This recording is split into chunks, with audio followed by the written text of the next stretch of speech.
Doctor ইউনূসের আস্থার হাত অনেক কিছু বলে, এমনটাই মন্তব্য করেছেন আশিক ইসলাম। লন্ডনের বৈঠকের বিষয় ও সিদ্ধান্ত স্পষ্ট করুন বলে মন্তব্য করেছে চরমোনাই পীর। ইরানের নতুন ব্যালিস্টিক হামলায় কাঁপছে ইসরায়েল। ইসরায়েলের দিকে 200 ক্ষেপণাস্ত্র ও ড্রোন ছুড়ল ইরান। এতক্ষণ শুনছিলেন সংবাদ শিরোনাম, এবারে বিস্তারিত। সাবেক প্রধানমন্ত্রী বেগম খালেদা জিয়ার সহকারী প্রেস সচিব আশিক ইসলাম বলেছেন, লন্ডনে বিএনপির ভারপ্রাপ্ত চেয়ারম্যানের সঙ্গে প্রধান উপদেষ্টা প্রফেসর ডক্টর ইউনূসের মধ্যকার বৈঠকটি বাংলাদেশের রাজনৈতিক ইতিহাসে নতুন বাঁক। তারেক রহমানের হাতের উপর ডক্টর ইউনূসের আস্থার হাত অনেক অর্থবহ। শুক্রবার তার ফেসবুক পেজে এক পোস্টে এসব কথা বলেন তিনি। আশিক ইসলাম বলেন, রাষ্ট্রনায়কের শরীরী ভাষা আত্মবিশ্বাস, কর্তৃত্ব ও আবেগিক বুদ্ধিমত্তা প্রকাশ করে, যা তাদের নেতৃত্বের উপস্থিতিকে শক্তিশালী করে। হাই ভোল্টেজ বৈঠকে অসাধারণ রাজনীতিবিদরা যেখানে কৃত্রিম বা অতিরিক্ত প্রস্তুত দেখতে পারেন, সেখানে একজন সত্যিকারের রাষ্ট্রনায়ক অশব্দ সংকেতের মাধ্যমে তার স্বতঃস্ফূর্ততা, মৃদু হাসি, চাহনি, গাম্ভীর্যতা ও বসা ইত্যাদির মাধ্যমে নিজের উপর আস্থা এবং অডিয়েন্সের সঙ্গে বিশ্বাসযোগ্যতার সাথে সংযোগ স্থাপন করেন। তিনি বলেন, শুক্রবার সকাল 9টা বাজার 10 মিনিট আগে ডরচেস্টার হোটেলে পৌঁছান তারেক রহমান। টাইবিহীন সাদা শার্টের উপর হালকা নীল রঙের স্যুট পরা তারেক রহমানকে গাড়ি থেকে নামতেই তাকে স্বাগত জানান প্রধান উপদেষ্টার সফরসঙ্গী জাতীয় নিরাপত্তা উপদেষ্টা খলিলুর রহমান, প্রধান উপদেষ্টার প্রেস সচিব শফিকুল আলম সহ অন্যান্য সফরসঙ্গী ও হাই কমিশনের কর্মকর্তারা। সবার সঙ্গে করমর্দন করে হোটেলের সামনে সমবেত নেতাকর্মীদের উদ্দেশ্যে হাসি মুখে হাত নেড়ে শুভেচ্ছা জানান তিনি। এ যেন শুধুমাত্র লন্ডন প্রবাসী নেতাকর্মীর উদ্দেশ্যে নয়, দেশের কোটি কোটি বিএনপি নেতাকর্মীদের উদ্দেশ্যে। এ শুভেচ্ছা যেন দেশের প্রতিটি ইতিবাচক মানুষের উদ্দেশ্যে। আত্মবিশ্বাসী পদক্ষেপে হোটেলে প্রবেশ করেন তারেক রহমান। স্বাভাবিক, সংযত এবং নিয়ন্ত্রিত ঋজু পদক্ষেপে এগিয়ে যান মিটিং রুমের দিকে। আগেই বৈঠক কক্ষে অপেক্ষা করছিলেন প্রধান উপদেষ্টা ডক্টর মোহাম্মদ ইউনূস। তারেক রহমান হোটেলে প্রবেশ করতেই বৈঠক কক্ষের বাইরে এসে তারেক রহমানকে স্বাগত জানিয়ে বৈঠক কক্ষে নিয়ে যান তিনি, যা তারেক রহমানের প্রতি ডক্টর ইউনূসের স্নেহ, ভালোবাসা ও সম্মানের প্রকাশ উল্লেখ করেন। আশিক ইসলাম বলেন, দুই নেতা হাস্যোজ্জ্বল চেহারায় করমর্দন করেন। হ্যান্ডশেক করার সময় তারেক রহমানের হাতের ওপর যে অন্য হাত রেখেছেন প্রধান উপদেষ্টা, তা বিশাল অর্থ বহন করে। এভাবে হাত রাখার মানে হচ্ছে শ্রদ্ধা, ভালোবাসা, নির্ভরতা ও আস্থা। বেশ কিছু সময় তারেক রহমানের হাতে মোহাম্মদ ইউনূসের দুই হাত মুষ্টিবদ্ধ ছিল। ভালোমতো লক্ষ্য করলে স্পষ্ট, প্রথম যখন দুই নেতা হ্যান্ডশেক করেন তখন তারেক রহমানের পশ্চাতে ছিল সোজা ও খোলা ভঙ্গিমায় মার্জিত হাসিপূর্ণ। তিনি কাঁধ পেছনে রেখে দাঁড়িয়েছিলেন, যা তাকে আত্মবিশ্বাসী এবং আন্তরিক মনে হয়েছে। যখন ডক্টর ইউনূস দু হাতে তারেক রহমানের হাত ধরেন, তখন তারেক রহমানের কাঁধে হালকা ঝুঁকে ছিল বিনয় ও ভদ্রতায়। তিনি আরও বলেন, কুশল বিনিময়কালে তারেক রহমান বলেন, আম্মা আপনাকে সালাম জানিয়েছেন, যা ধর্মীয় ও সামাজিক রীতির প্রকাশ, যা বাংলাদেশের কোটি কোটি মুসলমানের হৃদয় ছুঁয়েছে। দুই নেতা আসন গ্রহণ করেছেন একই সময়ে, যা দুজনের প্রতি দুজনের সম্মানের বার্তা বহন করে। তারেক রহমানের সঙ্গে প্রধান উপদেষ্টার মোলাকাতের বিষয়টি তুলে ধরে তিনি বলেন, আবহাওয়া নিয়ে দুজনের আলাপচারিতা শুরু হলেও লন্ডনে হাঁটার জায়গার সুব্যবস্থার প্রসঙ্গে বগুড়ার কথা উল্লেখ করেন তারেক রহমান। ধ্যানে জ্ঞানে তারেক রহমানের মনে যে শুধুই বাংলাদেশ এবং বাংলাদেশের মানুষ, তা প্রকাশ পায়। সবার আগে বাংলাদেশ, বাংলাদেশই তারেক রহমানের প্রথম এবং শেষ। বৈঠকে বসা অবস্থায় তারেক রহমানের দু হাত ছিল বিভিন্ন অবস্থায়, এর মধ্যে বেশি ছিল দুই অবস্থায়। কখনো দেখা গেছে তারেক রহমানের খোলা হাতের তালু, যা সততা ও স্বচ্ছতার ইঙ্গিত বহন করে। আবার কখনো দেখা গেছে করবন্ধন উন্মুক্ত তালু, যা সাধারণত সম্মান, সম্মতি, প্রতিশ্রুতি, একাত্মতা ও ঐক্যবদ্ধ হওয়ার প্রতীক হিসেবে ব্যবহৃত হয়।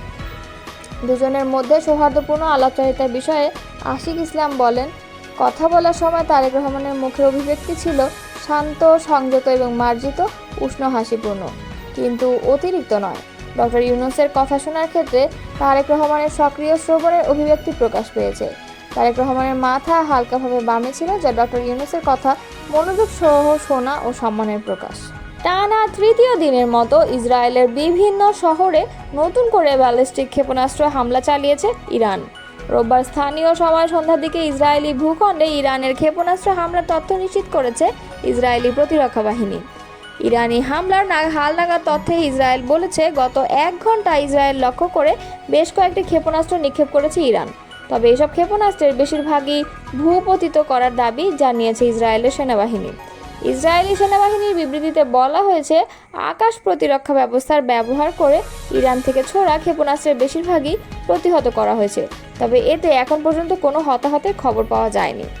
ইসরায়েলি সেনাবাহিনীর বিবৃতিতে জনসাধারণকে হোম ফ্রন্ট কমান্ডের নির্দেশনা অনুসরণের পরামর্শ দেওয়া হয়েছে।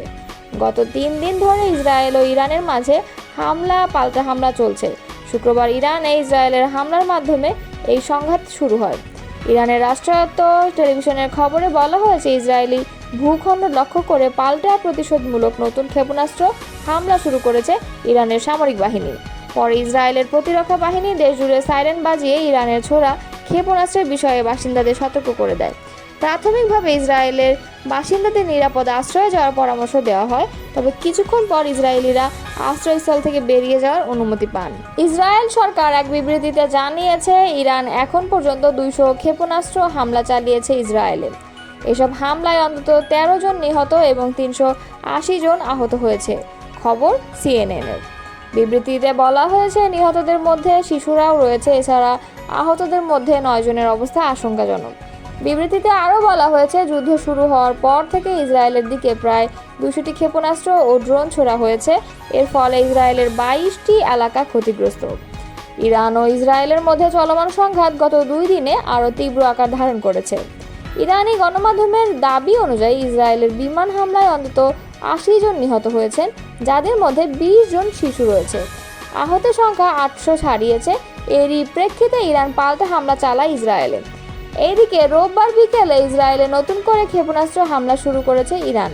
ইরানের রাষ্ট্রীয় গণমাধ্যম নিশ্চিত করেছে, ইসরায়েলের দিকে নতুন করে 50টি ব্যালিস্টিক ক্ষেপণাস্ত্র নিক্ষেপ করা হয়েছে। এবারই প্রথম দিনের আলোয় হামলা শুরু করেছে ইরান। লন্ডনে প্রধান উপদেষ্টা ও বিএনপির ভারপ্রাপ্ত চেয়ারম্যানের মধ্যে অনুষ্ঠিত একান্ত বৈঠকের বিষয় সিদ্ধান্ত পরিষ্কার করার আহ্বান জানিয়েছেন ইসলামী আন্দোলন বাংলাদেশের আমির মুফতি সৈয়দ মোহাম্মদ রেজাউল করিম পীর সাহেব চরমোনাই। রোববার পুরানা পল্টনের দলীয় কার্যালয়ে সিনিয়র দায়িত্বশীলদের সঙ্গে দেশের চলমান পরিস্থিতি নিয়ে আলোচনাকালে এই কথা বলেন তিনি বলেন, প্রধান উপদেষ্টা ও বিএনপির ভারপ্রাপ্ত চেয়ারম্যানের বৈঠক দেশের রাজনীতিতে কিছু সংকট সমাধানে গুরুত্বপূর্ণ ভূমিকা রাখলেও এই বৈঠক রাজনীতিতে এক ধরনের অস্বস্তিও তৈরি করেছে। বিশেষত 2 পক্ষের প্রতিনিধি সহ বৈঠকের পরে 2 নেতার একান্ত বৈঠক রাজনীতিতে কিছু প্রশ্ন তৈরি করেছে। তিনি আরও বলেন, আগামী রাজনীতির স্বাচ্ছন্দ্যের জন্য এবং দলগুলোর অস্বস্তি দূর করতে একান্ত বৈঠকের আলোচনা ও সিদ্ধান্ত জাতির সামনে উপস্থাপন করা উচিত বলে মনে করে ইসলামী আন্দোলন বাংলাদেশ। পীর সাহেব চরমোনাই বলেন, বাংলাদেশের রাজনীতি বহুদলীয় রাজনীতি। বিগত ফ্যাসিবাদ বিরোধী লড়াইয়ে দেশের বহু সংখ্যক রাজনৈতিক সংগঠন জীবনের ঝুঁকি নিয়ে অংশ নিয়েছে।